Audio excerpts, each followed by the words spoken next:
मालमवा। ऐसा क्या कर दिया अम्मा ने?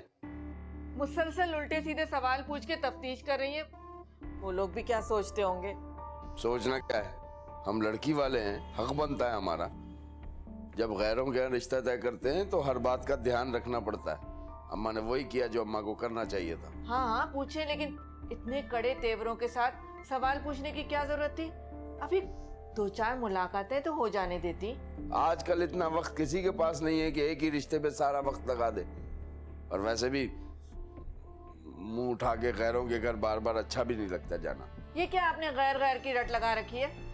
अच्छी तरह जानती हूँ मैं कि आप इस रिश्ते के क्यों खिलाफ हैं। क्योंकि आप चाहते हैं कि मैं अपनी बेटी का हाथ आपके निखट्टू भतीजे के हाथ में थमा दूं। अरशद जैसा भी है तो अपना। क्या गारंटी है कि ये लड़का भी अरशद की तरह निखट्टू नहीं होगा? अभी तो इसने काम भी शुरू नहीं किया कि बाहर से जाकर तफ्तीश कर सकूं कि लड़का काम में कितना संजीदा है। काम में कितना संजीदा है, ये तफ्तीश करने की आदत आपको अपनी अम्मा से विरसे में मिली है। जानबूझ के मक्खी निकलने से तो अच्छा है कि हम अल्लाह का नाम लेकर किसी गैर रिश्ते को हाँ कर दें। या तो लड़का बहुत अच्छा होगा या फिर आपके भतीजे अरशद की तरह निखट्टू होगा। हो सकता है लड़का बहुत अच्छा ही हो।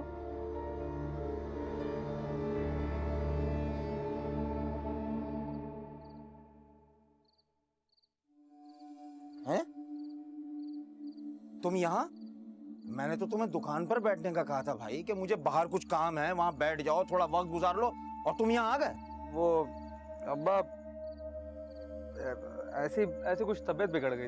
झूठ मत बोलो अरशद। अरे अम्मा की कसम झूठ नहीं बोल रहा। इतनी मरोड़ उठ रही थी पेट के अंदर, 2 मिनट नहीं बैठा गया दुकान में, वापस आ गया बस। यार समझ में एक बात मेरी नहीं आती कि वीडियो गेम खेलते हुए, पतंग उड़ाते हुए तो तुम्हारे पेट में दर्द नहीं होता। ये जब कोई काम की बात होती है और अगर मैं खुसूसी तौर पर कोई काम की बात कह दूं तो तुम्हारे पेट में दर्द उठता है, ऐठन शुरू हो जाती है। ये मान लो कि सुस्ती और काहली में तुम दोनों बहन भाई अपनी माँ पर गए हो। सुस्ती और काहली तुम्हें अपनी माँ से विरासत में मिली है। क्या क्या कह रहे हो अरशद के अब्बा? बोलो। हाँ अम्मा, अब्बा कह रहे थे कि तुम्हारी माँ बहुत सुस्त और काहिल हैं, सारा दिन सोती रहती हैं। क्यों अब्बा? बकवास बंद कर। अरे भाई मैं तो ये कह रहा था कि तुम दोनों बहन भाई जो हो वो मुझ पर जाने के बजाय हूबहू अपनी माँ पर चले गए हो। बस बस रहने दो। तुम क्या कह रहे थे? तुम्हारे सारे मतलब मैं बहुत अच्छे तरीके से जानती हूँ। मेरा सोना बड़ा खरता है तुम्हें। ये नजर नहीं आता कि मैं सारा दिन तुम्हारी बेटी के चक्करों में बाजारों में मारी मारी फिरती हूँ। अरे टांगे थक गई, जोड़ जोड़ हिल गया मेरा। तो क्या जरूरत है इतना सब कुछ करने की? वैसे भी वो शरीफ और भले मानस लोग हैं, उन्होंने तो कोई डिमांड नहीं की। वो तो खुद कह रहे थे कि भाई सादगी से शादी होगी। ये तो तुम और तुम्हारी बेटी हैं जो बिला वजह का एक शो शाह के लिए इधर उधर घूम फिर रही हैं, बिला वजह ख्वार हो रहे हो। तो शरीफ और भले मानस लोग, अरे 1 नंबर के कंजूस हैं। अगर कुछ लेने की बात नहीं कर रहे ना तो कुछ देने की बात भी नहीं कर रहे। लाना तो ऐसी सादगी पर। अरे भाई हमारी बच्ची की तो शादी है ना, हम तो अपने अरमान पूरे करेंगे ना। क्या मुंह दिखाऊंगी मैं बरादरी वालों को? मेरी तो एक ही बेटी है ना भाई, मैं तो अपने दिल के अरमान पूरे करूंगी। अरे अम्मा तुम फिक्र क्यों करती हो? मेरी शादी पे अपने सारे अरमान पूरे कर बस। तो और क्या? अरे पूरी डिमांड लिस्ट भेजूंगी मैं तेरी ससुराल वालों को। क्या समझता है तू? ढोलक, मेहंदी, माइयों सब काम करूंगी तेरे ससुराल के खर्चे पर। ला हौले वला कुव्वत सकीना बेगम, अगर निसार मियाँ मान जाते हैं तो क्या मैं अपने भाई से डिमांड करता हुआ अच्छा लगूंगा? तुम ना करना, मैं कर लूंगी। मुझे बिल्कुल बुरा नहीं लगेगा। मैं तो सलामी में गाड़ी मांगूंगी। अच्छा, यानी अभी गांव बसा नहीं है और लुटेरे आ गए हैं। चल चलो, मुहावरे नहीं बोलो, चल चल। हाँ बड़े आए नहीं तो खामा की शराफत के ढंडोरे नहीं तो। आपको पता है भाई ने क्यों इनकार कर दिया जहेज लेने से? एक्चुअली वो लड़की वालों पे बिला वजह का बोझ डालने के सख्त खिलाफ है। और दूसरी बात, उनके रूम में मौजूद हर एक चीज उनको बहुत ही अजीज है और तब्दीली के तो वो सख्त खिलाफ हैं। अरे आप घबराइए नहीं, आपको तो एक्सेप्ट कर लेंगे वो। आखिर सबके सामने आपको 3 बार कबूल है बोल के लेके जाने वाले हैं। अपने साथ तो रूम में एडजस्ट करना ही पड़ेगा उन्हें। बड़ी मेहरबानी है तुम्हारे भाई की। मुझे एक बार घर आने तो दो, फिर सारे घर पर मेरा ही राज होगा। तुम लोग अपने कमरों की खैर मनाना। कुछ कहा आपने भाभी? तुमने शॉपिंग कर ली? मेरी शॉपिंग तो हो गई, बस आपके बड़ी के कपड़ों के साथ साथ मैंने भी ऑर्डर दे दिए, बिल्कुल आप जैसा ड्रेस बनवाया है। भाभी आप घबराइए नहीं, कलर डिफरेंस है, सिर्फ डिजाइन एक जैसा है। बड़ी मेहरबानी है महारानी, जो इतना फर्क भी रख लिया। अभी से मुझसे मुकाबला करने लग गई। इतनी भोली नहीं हो जितनी बनने की कोशिश कर रही हो। कुछ कहा आपने? नहीं। अच्छा, मुझे बार बार ऐसा क्यों लग रहा है जैसे कुछ कह रही हूँ आप? बड़ी तेज है, ये तो सोच की तह तक पहुंच जाती है। बहुत एहतियात से काम लेना होगा। है ना भाभी, कोई प्रॉब्लम है क्या? फिलहाल तो नहीं। अच्छा, मुझे लगा शायद कोई मसला है। चले मैं देख के आती हूँ अम्मी और आंटी में क्या बातें चल रही हैं।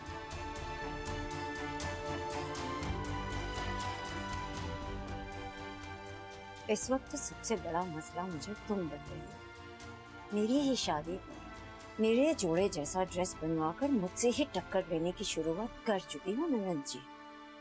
तुम्हें तो मैं अच्छी तरह देख लूंगी। क्या सोच रही है मेरी बेटी?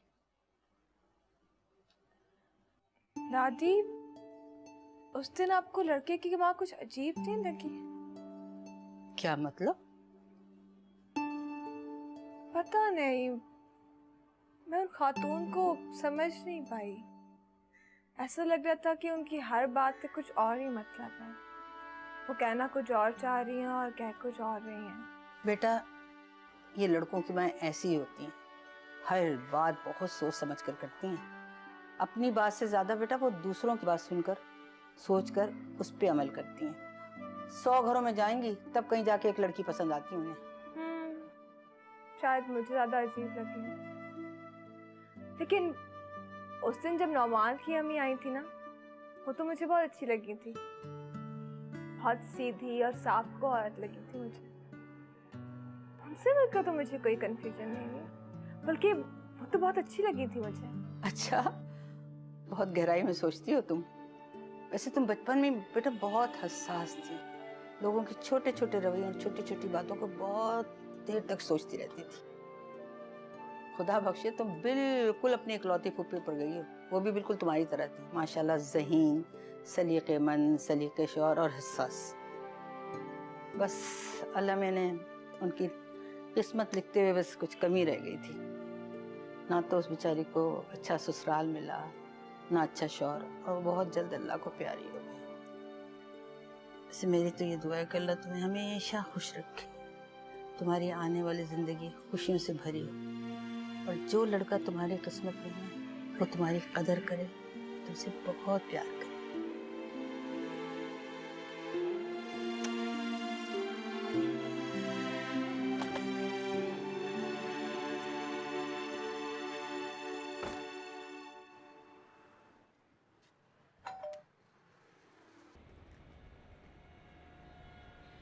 कौन?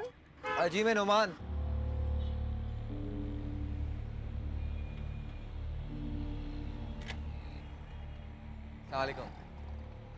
वालेकुम अस्सलाम। अब्बू तो घर पर नहीं है। सॉरी, एक्चुअली मुझे ऊपर वाले घर जाना था, मैंने आपके घर की बेल बजा दी। कोई बात नहीं। सुनिएगा प्लीज। आपको बहुत बहुत मुबारक। किस बात की? आप जो चाहती थी वो आपने हासिल कर लिया। मैं कुछ समझी नहीं। सुना है आपकी बात पक्की हुई है अरशद से, हिना के भाई से। रियली मुझे हकीकत का इल्म नहीं था, मैं पहले अंदाजा लगा लेता, तभी मैं सोचूं कि आप मुझे हमेशा देखकर मुंह क्यों बनाती थी। ये आप क्या कह रहे हैं, मुझे कुछ समझ नहीं आ रहा। खैर छोड़ें इन बातों को। आपको बहुत बहुत मुबारक हो, आपकी मंगनी अरशद से होने वाली है। मेरा तो फर्ज बनता है आपको मुबारकबाद देने का, अब तो हम रिश्तेदार भी बनने वाले हैं। लव मैरिज मुबारक हो।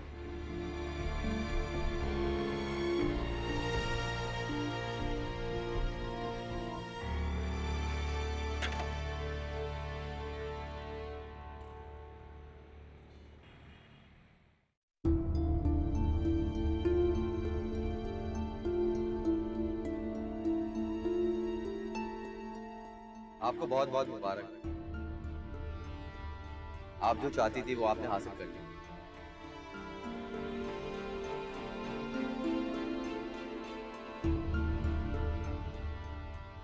रियली मुझे हकीकत का इल्म नहीं था, मैं पहले अंदाजा लगा लेता, तभी मैं सोचूं कि आप मुझे हमेशा देखकर मुंह क्यों बनाते हैं।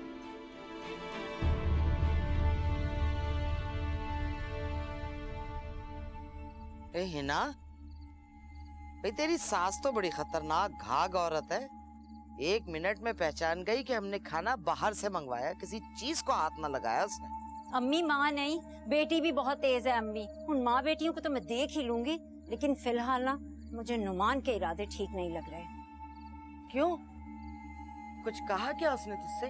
मुझसे कुछ नहीं कहा अम्मी, लेकिन अलबत्ता अरीबा के साथ दरवाजे में खड़े होकर ना कोई बात कर रहा था। क्या? मैंने सुना तो नहीं, लेकिन चेहरे के तासुरात देखकर लग रहा था कि दोनों के बीच में कोई खास और संजीदा मौजू पर बात हो रही है। इसका मतलब है दोनों के बीच कोई चक्कर चल रहा है? नहीं अम्मी, अरीबा कोई चक्कर चलाने की कोशिश कर रही है। अरे चक्कर चलाना ही था तो तेरी मंगनी से पहले चलाती ना, अच्छा खासा मौका था, गंवा दिया। उसने नहीं गवाया, वो तो मैंने ऐन मौके पर आकर रंग में भंग डाल दिया। इससे पहले कि अरीबा कोई चक्कर चलाती, नुमान को मैंने छीन लिया उससे। और वो हवास बागता होकर ना मेरी बात बिगाड़ने के चक्करों में है। ये सब कुछ वो अपनी माँ के कहने पे कर रही है। ये नसरीन है ना, वो मेरी अजली दुश्मन है, अजली। अरे उन लोगों के मुंह से निवाला छीना है, नसरीन इतनी आसानी से माफ नहीं करेगी। अब देख लो, हरीबा के जरिए हमसे इंतकाम ले रही है। मैं अभी नुमान से बात करके आती। बैठ जा आराम से, खबरदार अभी कोई बात नहीं करना। क्यों अम्मी? अरे बेटा, ज्यादा पूछगछ नहीं कर, बददिल हो गया तो चला जाएगा। शादी हो जाने दे, फिर रिवायती बीवियों की तरह जितनी तफ्तीश चाहे कर लेना। ये मर्जात है ना, ये ज्यादा तफ्तीश से चिढ़ जाता है, समझी? ऐसा ना हो कि अंगूठी वापस कर जाए। और अगर शादी के बाद चिढ़ गया तो? चिढ़ता रहे, फिर क्या होगा? एक दफा शादी तो हो जाने दे, फिर कहीं नहीं जाता। बेफिक्र रह तू, आराम से बैठ, कोई बात करने की जरूरत नहीं है। बस और आगे? ये देखिए। ये रही चाय। थैंक यू गुड़िया। वैसे तुम्हारी चाय की बात ही कुछ और है। बस बस रहने दीजिए, चंद दिन की बात है, उसके बाद आप अपनी बेगम के कसीदे पढ़ेंगे। एक्चुअली आज ही मैंने उसके हाथ की चाय पी थी, लेकिन वो बात नहीं जो तुम्हारे हाथ में। सीरियसली। ये तो तुम्हारा प्यार है बेटा, वरना मंगने के बाद तो लोग अपनी मंगेतरों के बहुत गर्विदा हो जाते हैं, और शादी के बाद तो बहन और माँ को बिल्कुल ही नजरअंदाज कर देते हैं। अम्मी ऐसे कैसे हो सकता है? आप जानती है ना मुझे। वैसे भाभी हैं बहुत अच्छी, मेरी तो अभी से उनसे दोस्ती हो गई है। ये तो बहुत अच्छी बात है। वैसे भी तुम्हारी कोई बहन नहीं है, तुम्हारी बहन की कमी भी पूरी हो जाएगी। और वैसे भी मैं समझती हूँ कि बहुएं भी तो बिल्कुल बेटियों जैसी होती हैं। मैं चाहती हूँ कि मेरी औलाद इस घर में बहुत प्यार, मोहब्बत, इत्तेफाक और मिलजुल कर रहे। अम्मी मुझे लगता है कि अब सना के बाद जो है ना, अब आप अपनी बहू की आदतें खराब करेंगे। और अगर आपकी बेगम की आदतें पहले से बिगड़ी हों तो फिर क्या करेंगे आप? मुझे बहुत अच्छी तरह आता है सुधारना। वैसे मैं तुम्हें बहुत रियायत देता हूँ। तुम्हें पता है क्यों? मुझे पता है कि एक ना एक दिन तुम्हें इस घर से जाना ही है। तुम जानो और तुम्हारा शौहर। अम्मी देखें किस किस्म का मजाक कर रहे हैं भाई। ओले मेरा बच्चा, वैसे चाय की बात छेड़ते हो तो मेरी बेटी। मजाक कर रहा था। हाँ हाँ मैं समझ गई हूँ, बहुत बेहतर। अच्छा ठीक है ठीक है, खुदा हाफिज। किसका फोन था? वो जमानी का फोन आया था, लड़के वालों ने कल हमें घर पे बुलाया है। आप भी चलिएगा ना, बहुत अच्छा रहेगा। अच्छा है लड़के से मुलाकात हो जाएगी। क्या जरूरत है बात आगे बढ़ाने की? तुम्हें इसीलिए तो मना नहीं किया था कि तुमने जमानी को जुबान दी थी। अब वहां जाने की क्या जरूरत है? वैसे भी अम्मा को वो लड़का कुछ खास नहीं लगा। ये तो मैं अच्छी तरह से जानती हूँ, आपकी अम्मा हमेशा से बाहर के रिश्ते के खिलाफ है। आज तो लगा के बैठी है अपने निखट्टू पोते के लिए। आहिस्ता बोलो। तुम्हें कितनी दफा मना किया है कि अम्मा के खिलाफ बात ना किया करो, वो भी ऊंची आवाज में। क्यों आहिस्ता बोलूं? मैं तो चीख चीख के बोलूंगी, क्योंकि ये मेरी अकलौती बेटी की जिंदगी का सवाल है।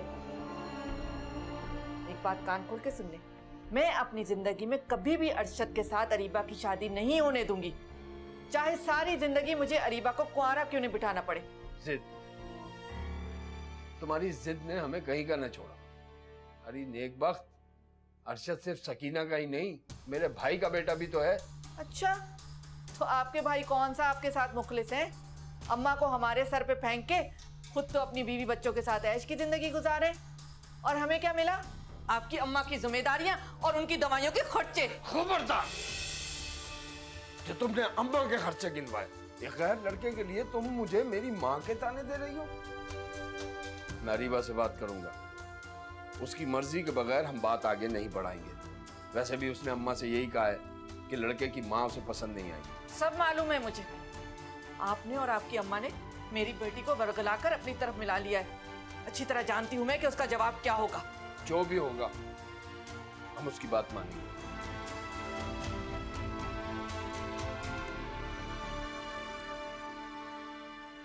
कैसी हो अरीबा? ठीक हूँ। लगता है कि घर पर कोई भी नहीं है। हाँ, वो अम्मी अबू बाहर गए हुए हैं और दादी सो रही हैं। मैं तुम्हें बुलाने आई थी, मैं तुम्हें अपनी शॉपिंग दिखाना चाह रही थी। सारी शॉपिंग हो गई? अभी कहाँ, अभी तो बहुत सी चीज़ें बाकी हैं। वैसे मैं चाह रही थी कि ख़ास चीज़ें साथ साथ तुम्हें दिखाती रहूं। तुम्हारी राय बहुत अच्छी है ना? अच्छा, लेकिन चीज़ें ख़रीद लेने के बाद उनकी राय की क्या ज़रूरत है? शॉपिंग तो हो गई। तो क्या हुआ, तुम भी चीज़ें देखकर अपने एक्सपीरियंस में इजाफा कर लेना। वैसे अरीबा, तुम्हें एक्सपीरियंस में इजाफा करने की ज़रूरत तो कोई नहीं है। हो सकता है कि कल को तुम मेरी भाभी बन जाओ, और मेरा भाई तो बेचारा वैसे ही बहुत सीधा साधा है। तुम जो भी पहनोगी उसे अच्छी लगोगी, कुछ भी खरीद लेना। ये किस्मत की बात है, कौन जाने किसकी किस्मत में क्या लिखा हुआ। जैसे मुझे पता चल जाता है, नोमान को देखते ही मुझे अंदाज़ा हो गया था कि मेरी शादी नोमान के साथ होगी। अच्छा। हाँ, तुम्हारे हाथ की लकीरें भी मैंने देख रखी हैं। मुझे लगता है कि तुम शादी के बाद ना ब्याह कर मुल्क से बाहर जाओगी। तुम कहती हो तो ऐसे ही होगा। तुम्हें नोमान कैसा लगा? तुम्हारे साथ बहुत अच्छा लगता है। बहुत तेज हो गई हो, खैर है, क्या बात है? दादी कहती हैं कि अगर मियाँ बीवी का मिजाज मुख्तलिफ हो तो उनकी ज़िंदगी अच्छी गुजरती है। तुम और नोमान एक दूसरे से काफ़ी मुख्तलिफ हो, इसीलिए मेरा ख्याल है कि तुम दोनों की ज़िंदगी अच्छी गुजरेगी। तारीफ कर रही हो या तंज? तुम अच्छी तरह से जानती हो मुझे तंज करने की आदत नहीं है। ओह, नोमान के फ़ोन आने का टाइम हो रहा है, मैं चलती हूँ, वरना मौसूफ को घंटों मनाना पड़ेगा। अच्छा सुनो, शॉपिंग देखने के लिए आना ज़रूर, ठीक है?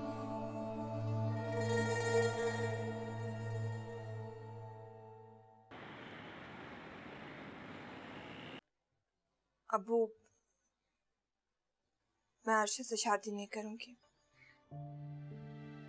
मैंने कभी उसके बारे में इस तरह नहीं सोचा। ठीक है बेटा, जैसी तुम्हारी मर्जी, हम तो तुम्हारी खुशी में खुश हैं। अम्मी, वो बुआ जो रिश्ता लेकर आई थी, आप चाहें तो वो बात आगे बढ़ा दीजिए। अगर आपको वो रिश्ता पसंद है तो मुझे भी कोई एतराज़ नहीं है।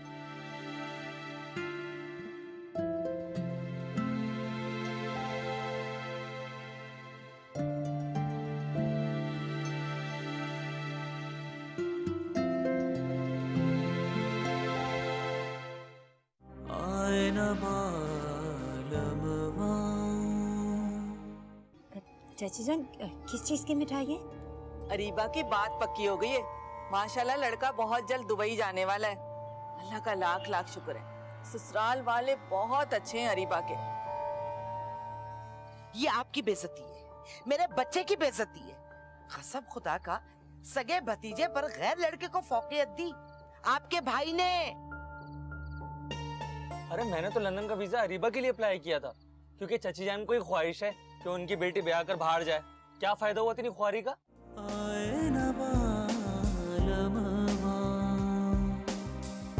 जब से पिया पर देश गयो रे,